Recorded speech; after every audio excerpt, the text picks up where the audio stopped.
We're in Colossians chapter 3 this morning, and we've been in this series called Free to Be, looking at the ways the gospel frees us from various things that imprison us and seeing how gospel transformation takes place. Last week we ended in chapter 2, and we see a bit of a transition that takes place today. And I want to begin just simply by reading to reorient us and remind us of where we are in this letter from the Apostle Paul to the church at Colossae.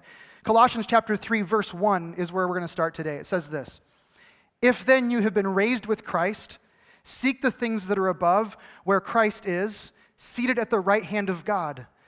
Set your minds on things that are above, not on things that are on earth. For you have died, and your life is hidden with Christ in God. When Christ, who is your life, appears, then you also will appear with him in glory." Would you pray with me? Lord, this morning I pray that these words would sink into our heart and that the transformation that was intended for the church at Colossae would be the transformation that we experience from hearing these words spoken from you to us today. We pray this in your name. Amen. So lately there's been kind of a systemic problem that I've been aware of, something that is a bit of an epidemic, and it is not Ebola, for those of you that were worried. The epidemic that I've been very aware of, I've been reading articles about it. There are videos posted on YouTube about it. It's constantly coming up in conversation and dialogue with people. It's pervasive. It's everywhere. It's impacting families. It's impacting relationships. It's impacting groups of friends. And it's something that undoubtedly, if you happen to live in this century, you probably already are experiencing this. And this is this epidemic problem. This is what it looks like. It looks like this. How many of you have experienced this at any time? Yeah. How many of you have been the person with the phone in your hand? Yeah. How many of you have been the person without the phone in your hand, right? We've all been on both sides of this moment, haven't we? It's fascinating when I look at this. This is so much becoming a part of our cultural experience. When I am out eating in a restaurant or I'm out with friends, it's remarkable to me how many people can be on their phones and totally disconnected from the people around them. Usually it happens really simply. It's kind of a natural thing that takes place.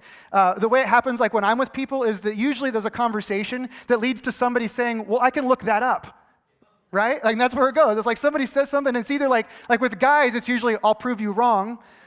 With my wife, it's like, well, what time does the movie start? You know, there's always these little moments where you go, I can look that up. And so I'll pull my phone out, or whoever will pull their phone out, and there's this remarkable thing that takes place the moment a person's phone is in front of them.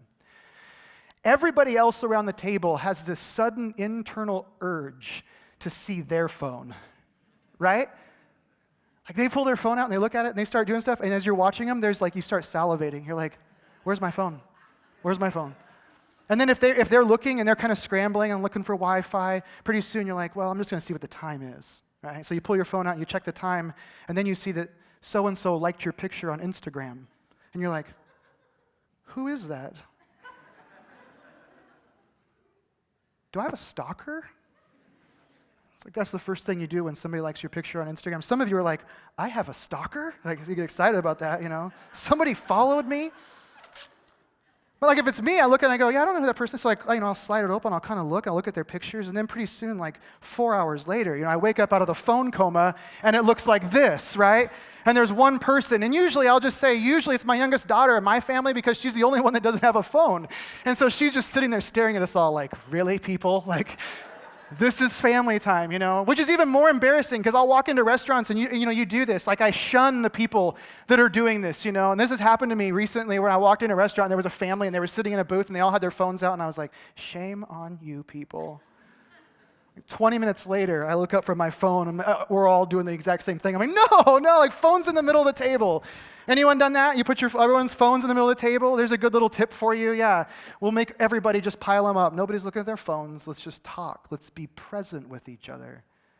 There's this thing, and this is what's ironic about this. I'm not here to preach about the dangers of mobile technology today, just for those of you that might be nervous. The reality is that this is an interesting irony that's taken place. Because these phones that we carry with us everywhere, it's this remarkable invention that was created in order for us to be present with people that weren't physically in front of us. And that was an amazing thing when it was first invented, was it not? I mean, suddenly there's a relative who's halfway around the country or on the other side of the world, and you can pick up the phone and you can hear their voice. And back in the days of AT&T, you could hear the pin drop, right? And it was as if you were in the room with them, and you could experience the relationship. You could be present with them. So I find it incredibly ironic that this invention that was initially created for us to experience the presence of another person who wasn't physically with us can actually remove us from the presence of a person who's physically in front of us. There's an irony in that, is there not? What's even more interesting about this is this has become more pervasive in our culture.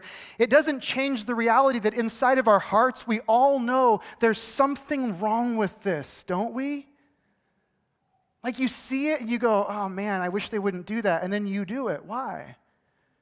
There's something inside of us that desires to be fully present with people. There's something inside of us that says, when I'm in a conversation with somebody, I want to be fully engaged. I mean, there's times we walk away, and I do this. I walk away from a dialogue, and I think, I don't think I paid enough attention to what was going on, and I really wish I'd have been more present in that moment. There's sometimes with my kids when I kind of skim through parts of my day when I could have just stopped and paused and been present with them. This idea of presence, it's something that we want to be for other people. We also love it when other people are present with us, don't we? Like you love it when you're having a conversation and somebody actually looks at you, right? Instead of their phone or over your shoulder, or they keep looking up. You ever do that? You talk with somebody, it seems like every time you start to get serious, they look away, and you're like, what is it? What is going on, Because we want presence. We want to be present. We desire it. There's this ironic dynamic to being people of faith. And there's even a tension that I think gets created and exists when we read passages like the one in Colossians that I read a moment ago. There's a tension that can suddenly happen that impacts our ability to be fully present. And I think that if you're like me, there are probably moments when you wrestle with how to be fully present in this world and yet fully spiritually alive. When I hear these verses, and I'll read them again for you, there's something that happens inside of my head that creates this sort of awkwardness. Like, how do I live this out?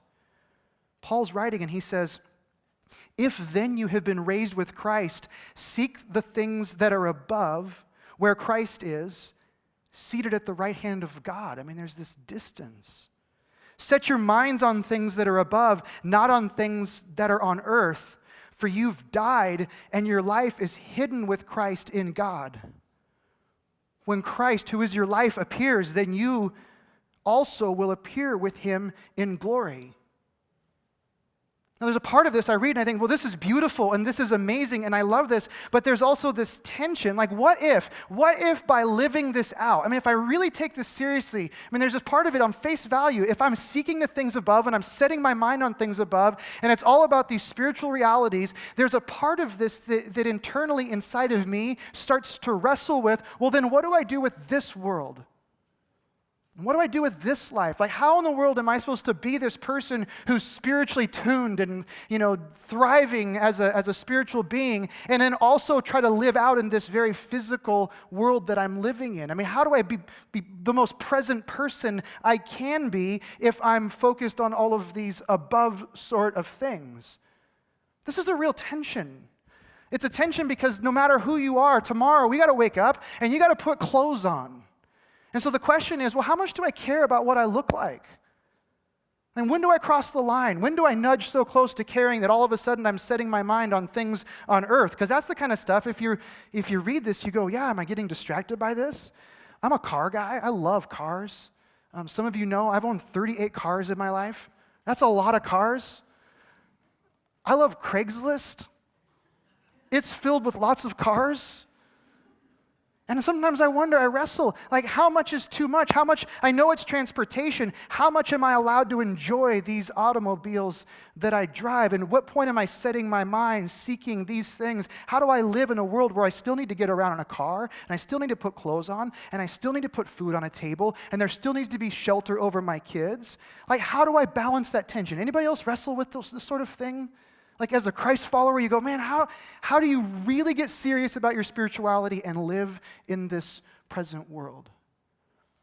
And at face value, you read these verses, and the assumption would be, well, you just become this sort of spiritual person who's drifting out there, and you let the rest of it just fall into place. You just think about these things, and then life will just kind of come together.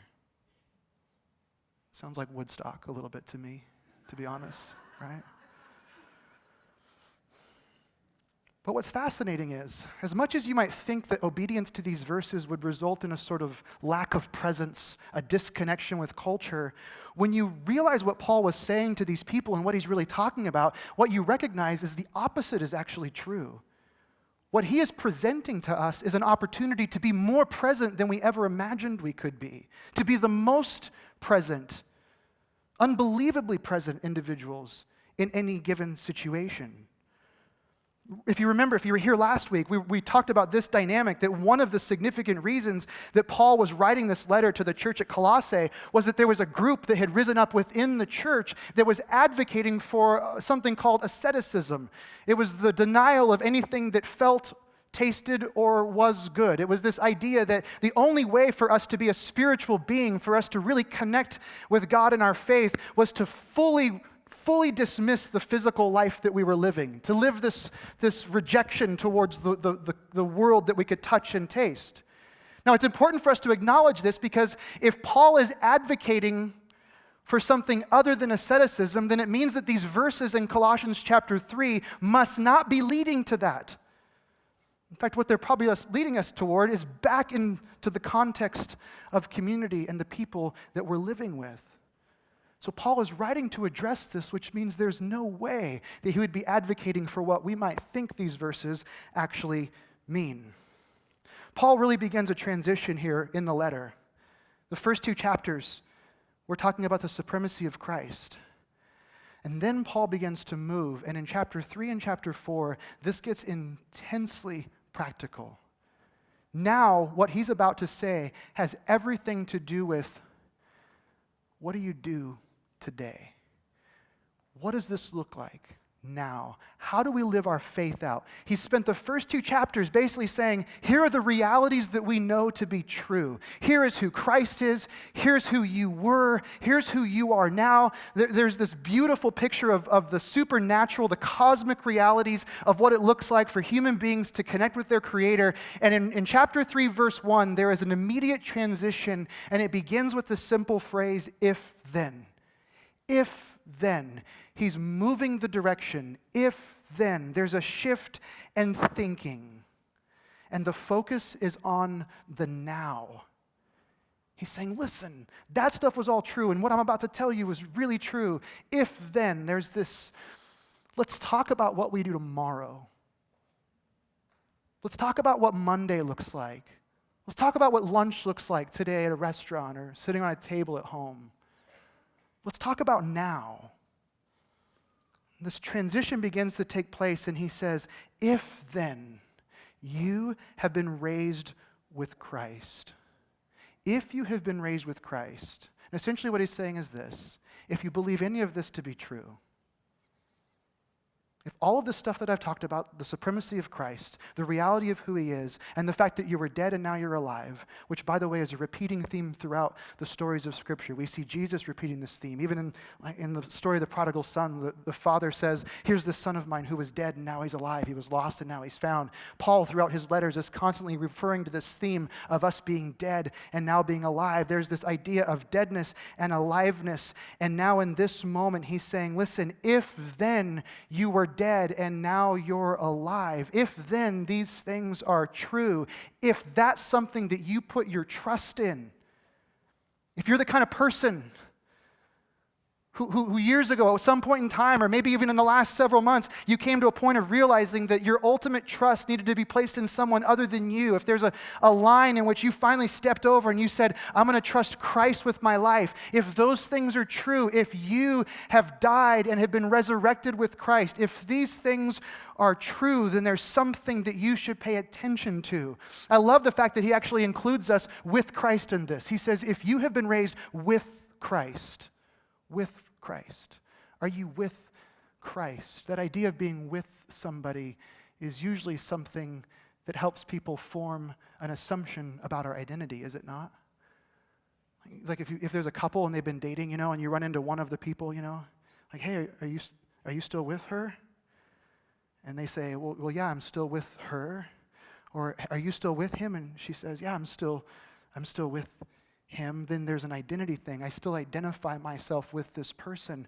Paul says, if you have been raised with Christ, there's a reference to intimacy, to identity. This is an identity issue. If you have been raised with Christ, he's saying this thing that Christ did, you did with him. There's this story of this dying and this raising, this being dead and now being alive, and this story has become your story. If you have been buried, dead, and now are alive with Christ, that is your identity. If his story is a story that you find your story in, then his story becomes your story. If your identity is that of being raised and resurrected, then that should impact the whole of your life. That's the point of this. You were raised for a reason. So what Paul is saying, he's saying, listen, if you find yourselves believing the gospel and receiving this, if you find yourself trusting Christ, then this narrative of death, burial, and a resurrected life should be the narrative of your life. The storyline of your story should follow that same thing. There was a deadness, and then there was a raising from the dead, and now there's an aliveness that you're living in. There is a resurrection, and that's the story. And our story, what he's saying, should be identified in that. We're living a resurrected sort of life. There's something new about it. People look and go, man, that guy he was dead and now he's alive. He was lost and now he's found. That's what he's identifying with. That's what this is going to be about. If then you have been raised with Christ, if that's who you are, how do you make your story a story of resurrection? How does that take place? And Paul begins with one very simple, very neutral word. He says, seek. Seek. There is a neutrality to the word seek. And the word that Paul chooses to use here is really interesting. Because it has to do with the will of a man or the will of a woman. He's not saying seeking like going and looking for something.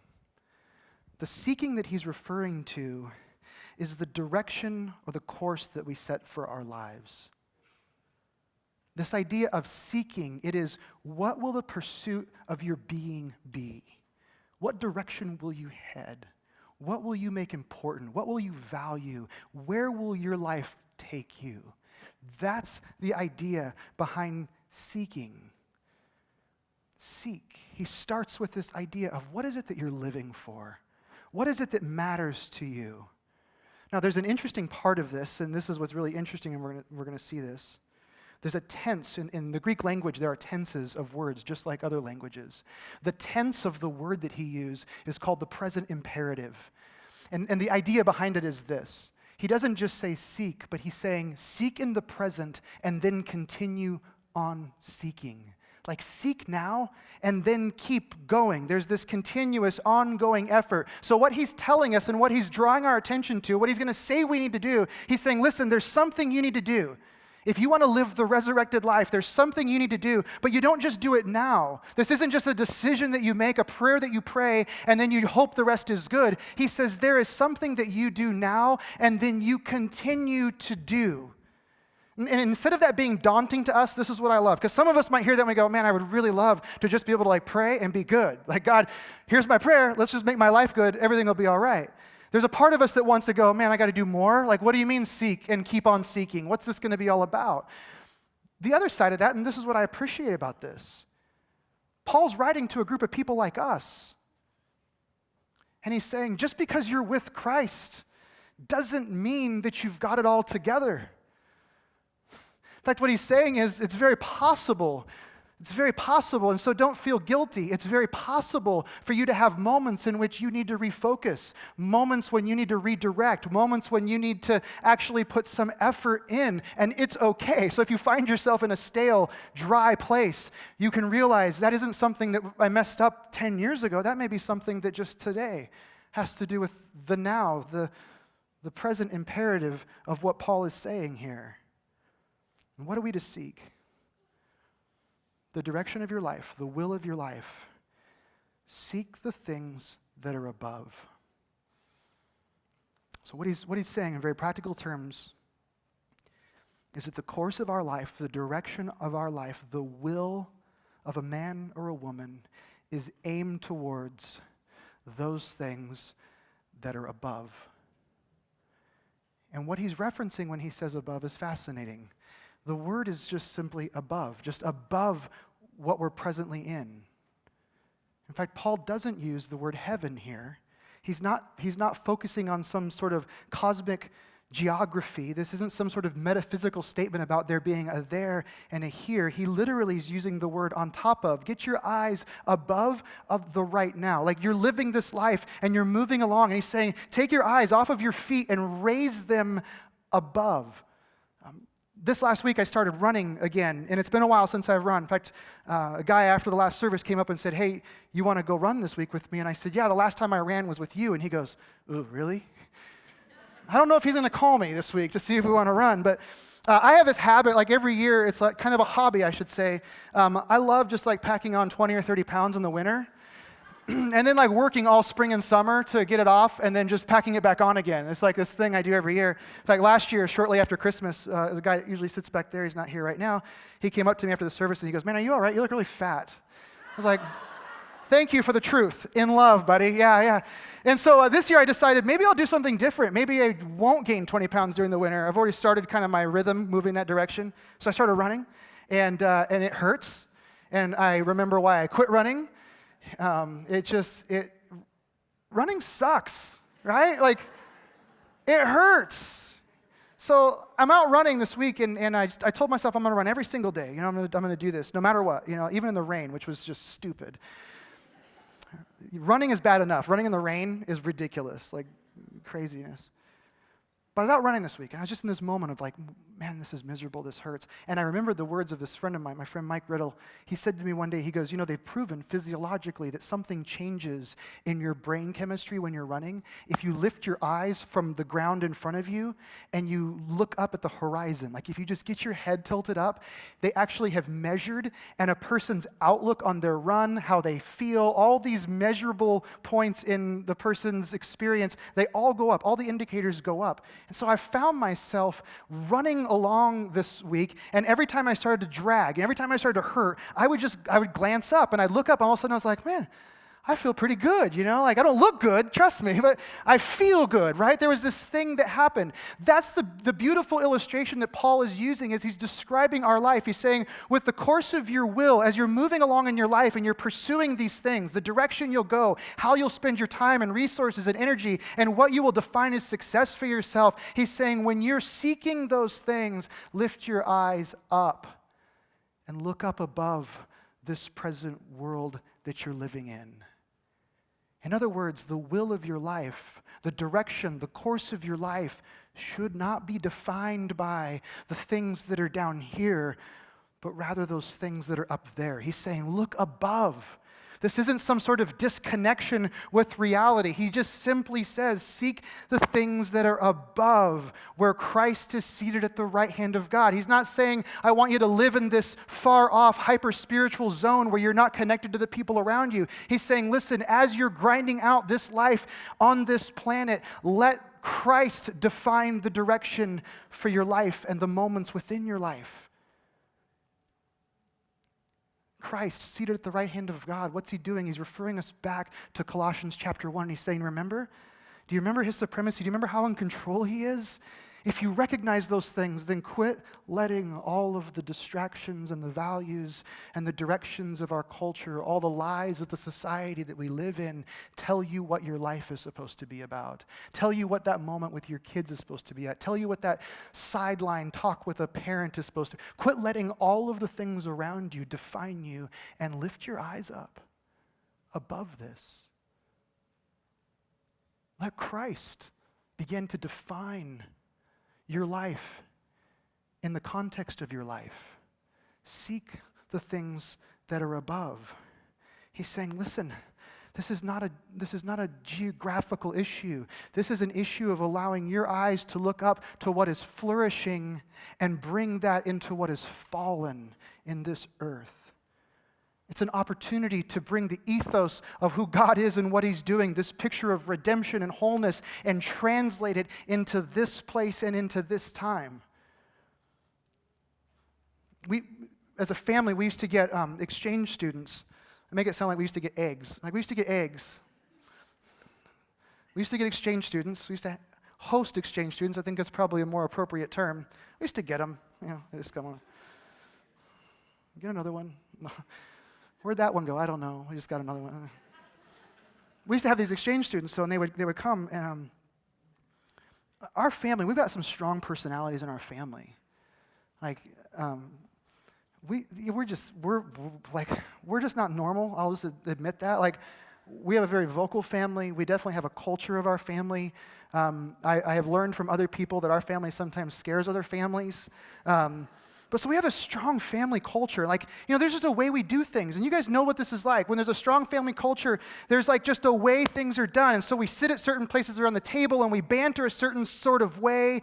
And there's just a way that things get done. And here's what's fascinating. When these exchange students would come to live in our home, they would bring with them a certain context. They had experiences in their own home. They had experiences with their parents and their family and the way they did things. And I specifically remember the first exchange student we had. Her name was Natalia, and she's still like one of my daughters, just this great kid, loved her to death, and still do. She comes into our house, and she brings with her these things from her culture and from her family. There was an ethos that she lived in, and when that ethos was left behind, she came into our family, and now all of a sudden she would sit at our table and the conversation would tweak just a little. And there were new sayings that we suddenly had, and there were new jokes that suddenly developed in the midst of our culture, of our family. Suddenly, things began to shift and move, and we saw her influence our family. She brought what was hers into this, and in many cases, it made this even better. That's the picture that Paul's using. He's saying, seek the things above. And in your seeking of those things, you're bringing the ethos of what is flourishing into this fallen world. You have an opportunity every single day and every moment to bring wholeness and healing and goodness and life and grace and peace. You get to do that. You get to bring what you have to the table in another person's home and bring what Christ has brought to you. He says, seek the things above. And then he explains. He goes on, expands on it. The will, this is the direction you say, Lord, this is what I want for my life. Well, how do you do that? And then next he says, set your minds on things that are above, not on things that are on earth.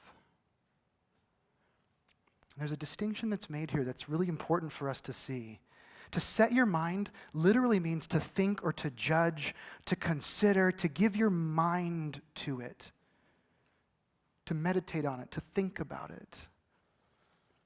Some of your Bibles, they may say things, if you read the Bible, some Bibles have translated this to set your affections on things above. And that's wrong. This has nothing to do with affections. This isn't about how you feel about things above.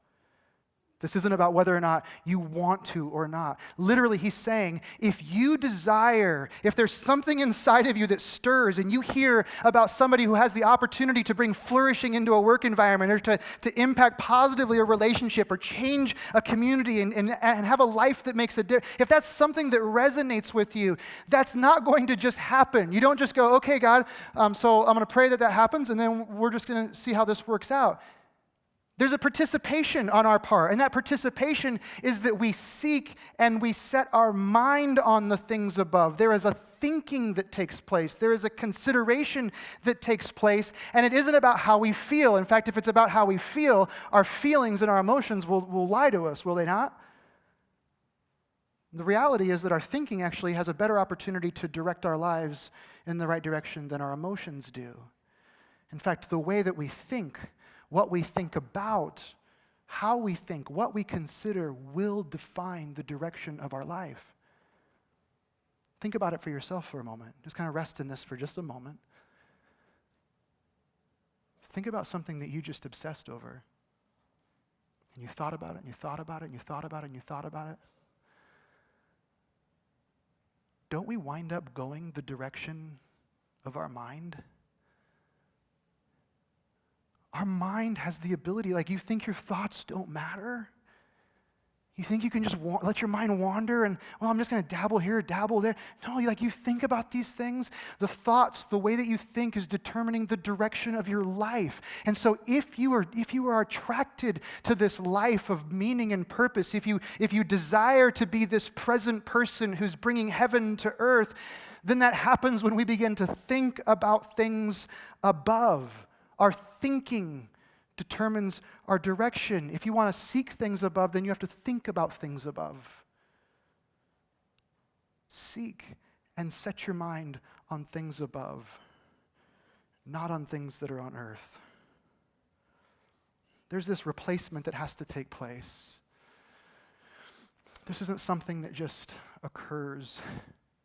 You don't just, I'm going to go do this. When you begin to move your mind from the things of this earth, you have to replace it with things above. There's this beautiful quote by Tim Keller in his book, Counterfeit Gods, and he says this. It's a fascinating reality of why it impacts our direction and why we need to set our minds in a particular course. He says this, Jesus must become more beautiful to your imagination, more attractive to your heart than your idol. That is what will replace your counterfeit gods. If you uproot the idol and you fail to plant the love of Christ in its place, the idol will grow back. So the question is, what occupies your mind? What are you thinking about? Over the last couple of months, and it sounds funny, when a pastor says this sort of thing, but I've been in a funk. I've just been in a funk. I've been in a space where it's like, man, I don't know if I've ever been here before. I can get up and preach messages, and I know the Bible, and, my family's kind of in a lot of ways, cruise control. Things are good, right? We're just kind of trucking along, and I found myself over the last couple of months in this place of just spiritual funk, just kind of flat, like the vital signs weren't really high. You know what I'm saying? And I was talking to a friend a couple of weeks ago, and I just said, this isn't like any other season in my life. There have been times when I've been low, and I've been really low, and then Christ is great about coming into those situations and lifting me up. But right now, it's just kind of flat. It's just kind of like, oh.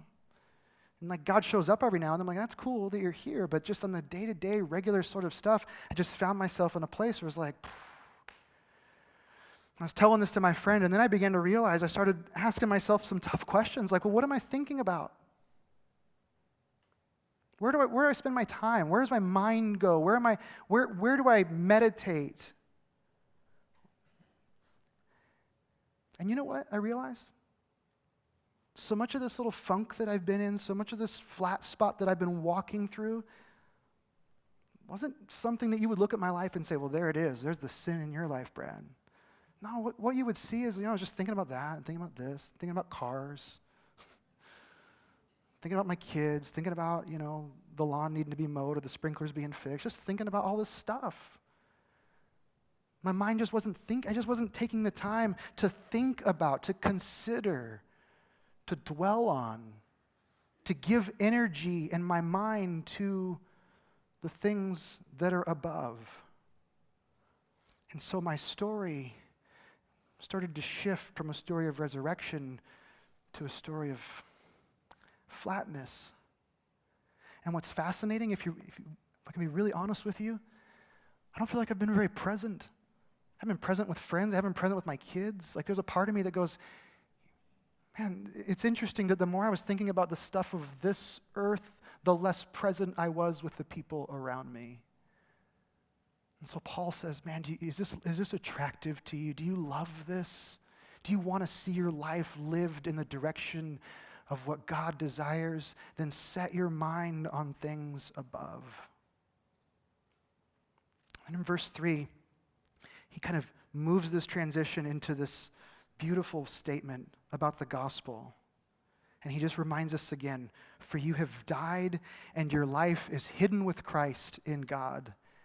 When Christ, who is your life, that is where you will find life. When Christ, who is your life, appears, then you will appear with him in glory. He brings us back to the gospel because when we understand the gospel, when we understand what Jesus has done for us, it makes us the most secure, insecure people ever, doesn't it?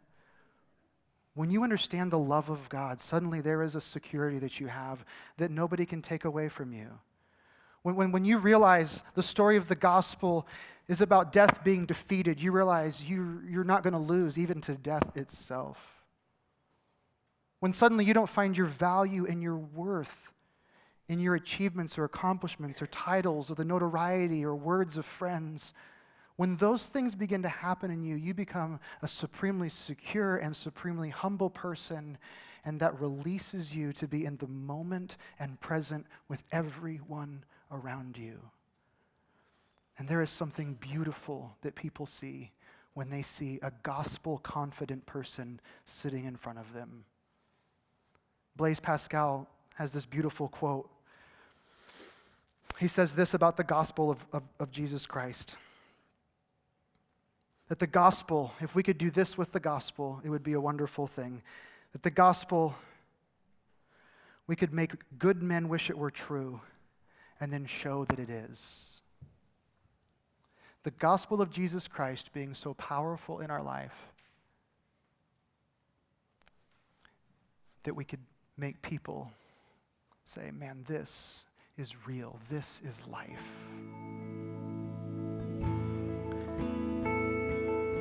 The church at Colossae became a subversive movement that created a radical new culture in the world because they surrendered. And as we surrender our lives, everything from our marriages to our relationships with parents and kids, as we surrender our work environments, as we surrender our resources, whatever, as we surrender, we begin to see God move and shape in our culture. And so may you be men and women who are fully surrendered to the supreme, the only one, Jesus Christ. May your life be a conduit of his love and grace, and may you bring flourishing to every environment, every situation you find yourself in. May you be the most present, most confident, gospel-secure person to ever walk the face of the planet.